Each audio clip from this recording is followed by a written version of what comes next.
All right, today's going to be a little bit of a hodgepodge of topics based on where we are within the syllabus. There's just a few things that I haven't spoken about yet, some of which are slightly out of order, but it's not a big deal. So let's kind of jump into it. We're starting with something that probably should have been discussed slightly before we went over the squat. This should have been our first thing, and that's description, right? So we've got movement descriptors and patterns. Um, Pull all these out. So first thing I like to think of is movement patterns. So we'll look at the right column first, right? And if you look at this right column, within the gym setting, this can describe the majority of our compound movements, right? So hip hinge we've went over, right? That's the flexion at the hip, a little bit of flexion at the knees. Squat we've went over. Lunge we haven't necessarily went over just yet. Um, Something missing from here, but they push, right? And I think that'll pop up next. Push, right? So a push we think of as some type of press. Push or press you can use interchangeably, and we can do this within a gym sitting in a horizontal or vertical format.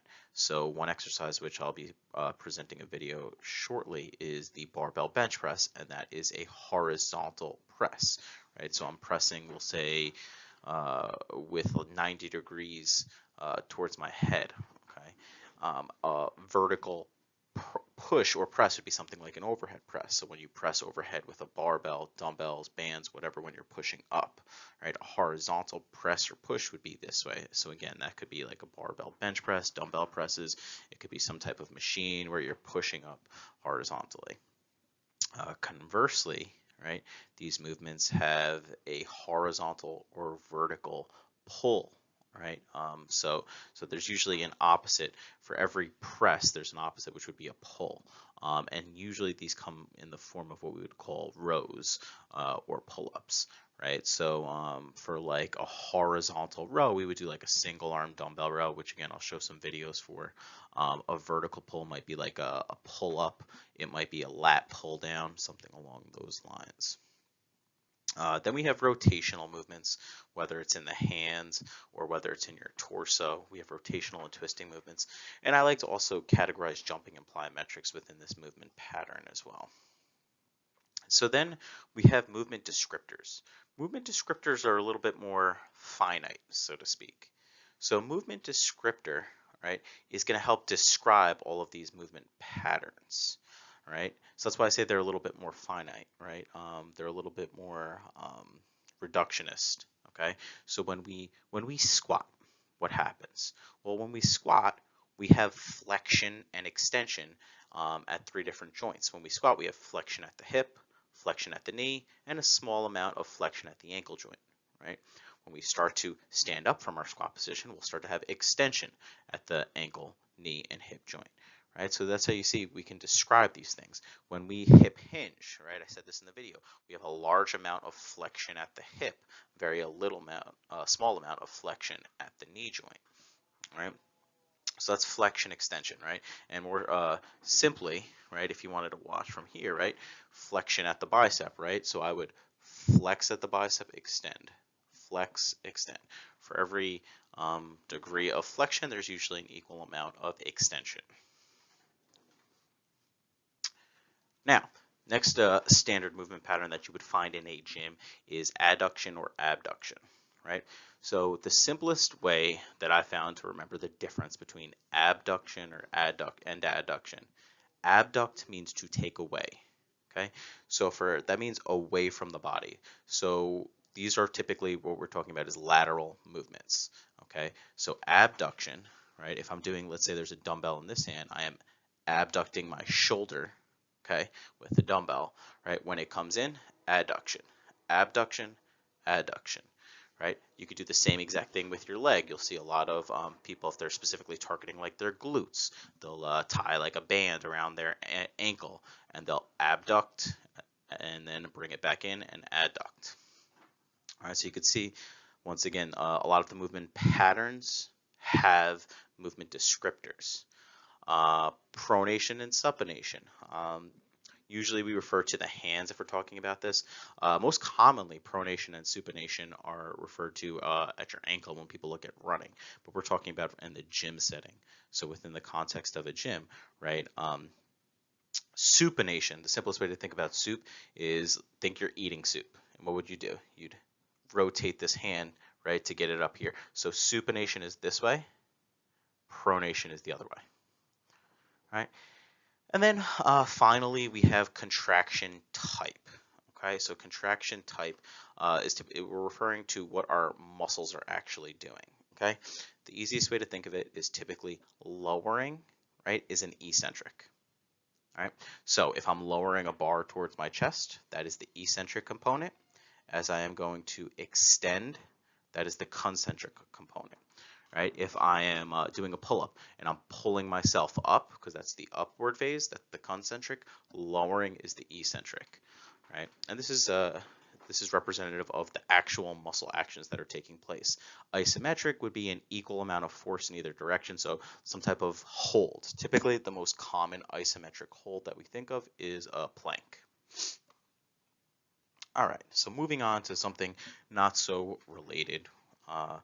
We talked last week about periodization and programming, but I want to talk a little bit more specifically about that to give you guys an idea of how to program, because at the end of the day, like that's a major part of your final project. All right, so the first and most important thing, let's say you've built your periodized plan, you have to figure out, well, what do I do first? What do I do second? So on and so forth. Okay, this is a very generalized structure. It is not required, but it should look something like this. So we have some type of warm-up, dynamic, static. Warm-up could be movement, it could be jogging, it could be drills. You could warm up doing other presses in the gym, like warm-up sets and things like that. Static, typically when we're talking about static, we're talking about some form of stretching. There's some research that says static stretching might not be good for you. It depends. I think I don't need to talk about flexibility. There's one reason we're skipping flexibility in this class, but static stretching does have some merit. So after your warm up, if this is in or part of your program, typically people do explosive or power movements next. So what are we talking about? We're talking about like medicine ball throws. We're talking about barbell cleans, barbell snatch, various jumps. Usually they would be next. After your explosive movements, if it's part of your program and part of your focus where you want to be as strong as possible, maximum strength would be next. Okay. Once again, for some of you, that's not your goal. For your average female looking to lose 10 pounds, their goal might not be maximum strength, so that might not be in their program, right? So they might not do a 1 rep max, a 3 rep max, so on and so forth, right? Then after that, we have assistive maximum strength exercises, right? So when we're talking about maximum strength, we're talking typically about like a squat, a bench, a deadlift, a clean even, we'll say maybe. So for assistive maximum strength exercise, we're talking about exercises that are going to help increase the bench press, the squat, the deadlift. So this might be like instead of doing a regular squat, you'll do a pause squat. Maybe you'll do what we call a tempo squat, where we come down nice and slowly, something along those lines. And then finally, pure assistance or isolation exercises. I should also call these hypertrophy exercises, right? And this is where the majority of your programming is going to be done, because people don't spend too much time on maximum strength usually. Your average person might only have one maximum strength exercises. Meanwhile, they might, and maybe one assistive maximum strength exercise. Meanwhile, they might have 3, 4, 6 hypertrophy exercises. So this is where the majority of you are going to spend your time. And for the most part, if you don't have a power movement, if you don't have a maximum strength movement, right, everything is pretty much going to be hypertrophy, right? Now, last week I gave you guys rep ranges, right? Actually, let's finish this. Typically, after your hypertrophy and your assistance exercises, typically we go to core, right? And that's placed near the bottom of the workout because we do want our core muscular strong if we're carrying large loads. And then finally, some type of cool down or stretching. So, yeah, last week we talked about sets, reps, all those good things. I wanted to talk a little bit more about them. Okay, so these are our training variables, right? So now you guys have workout order, you guys know periodization with phases, right? Like a muscular endurance phase, a hypertrophy phase. You even know how much reps typically we target for hypertrophy, so on and so forth, right? But I want to talk a little bit more specifically. So your reps will be determined more by your goals, right? So if your goal is to be the best athlete possible, there's got to be at least 1 to 2 exercises, right? If we're talking about an explosive sport like basketball or football, right? There's got to be 1 to 2 exercises where you're focusing on power. And if you're focusing on power, those 1 to 2 exercises should be in that 1 to 3 rep range, where you're doing a barbell clean for 3 reps, right? Or you're doing a box jump for 2 reps, whatever, right? A box jump and a barbell clean should not be programmed for 15 reps, right? A barbell clean should not be programmed for 20 reps. Those are muscular endurance exercises, okay?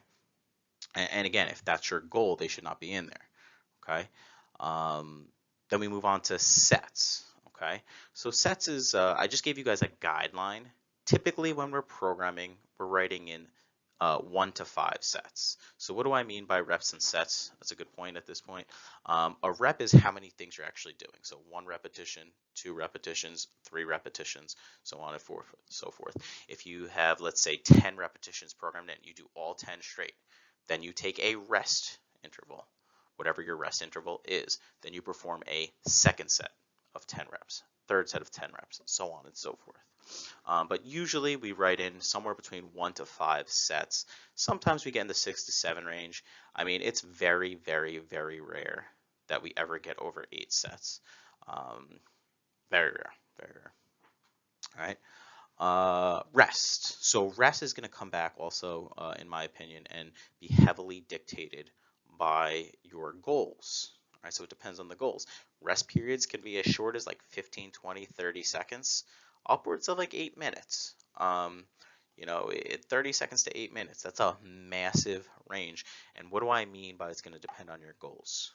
Well, for power and maximum strength exercises, you're going to be on the much higher end of that continuum, where you're going to be, if your full goal is maximum strength, you're going to want to wait 4, 5, 6, 7 minutes between exercises, between sets, I should say, right? So if I do a set of 5, I'm going to take 5 minutes, 6 minutes between exercises. If my goal is hypertrophy, it's going to be a decent bit shorter. All right, it's going to be somewhere in that like 60-second range, 90-second range, maybe 2 minutes, but probably not even that much. If my goal is muscular endurance, I'm going to take a fairly short rest interval, something like 30 to 60 seconds usually. So once again, it kind of depends on your goals. And then finally, we have weight and intensity. So how much weight is on the bar? How much weight is in the resistance is in the bands? How much weight is on the pulley machine?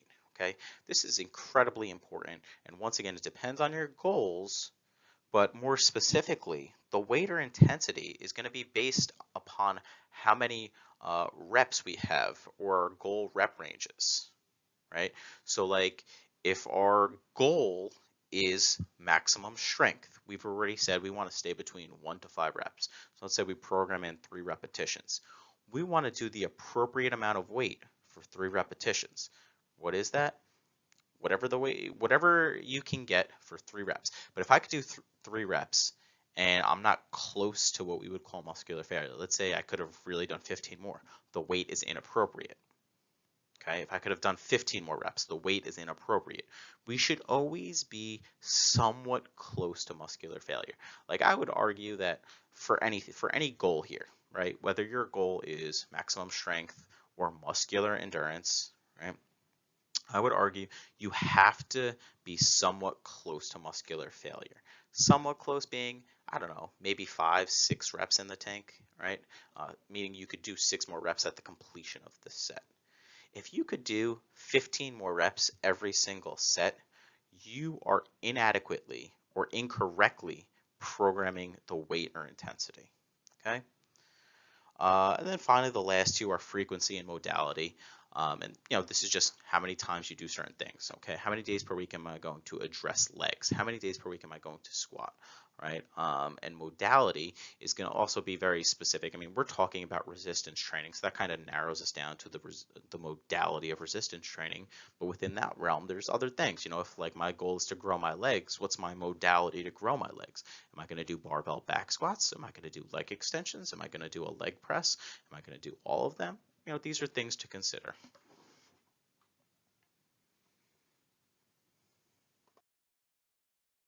All right. So, like I said, we were jumping around.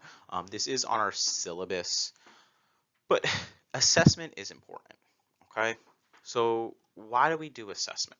We need to know our starting point, right? So, if we're writing goals, some of us could have goals of like, oh, I'm just in terrible shape.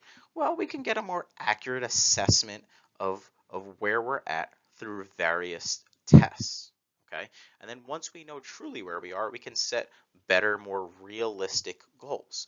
So if we test somebody's maximum strength, and they bench 100 pounds, but they said their goal was benching 400 pounds, it's probably not realistic, or it's going to take you about 10, 15 years, one or the other, right? So that's why we do some assessments. Okay, and you should know these. So, and you should know them, and you should know what they're specifically assessing. So you have a 1 repetition maximum. That is the most weight you can lift for 1 rep. Okay, so this is performed doing various reps where you perform 1 rep, add weight on the bar, perform 1 rep, add weight on the bar until you can't do anymore. Okay, and what does this assess? Well, it's pretty simple, right? You're doing the most weight you can. This is assessing maximum strength. Then there's other tests that some of you guys have probably done in like gym classes and whatnot. 1 minute push-up or 1 minute sit-up. These are muscular endurance tests.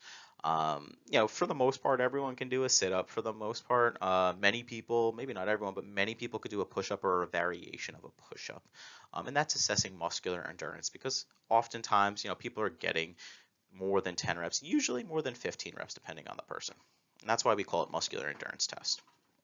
While this is not in the confines of the gym, the Cooper 12-minute test, this is a test where you try to cover as much distance as possible within 12 minutes, and this would be considered an aerobic capacity test.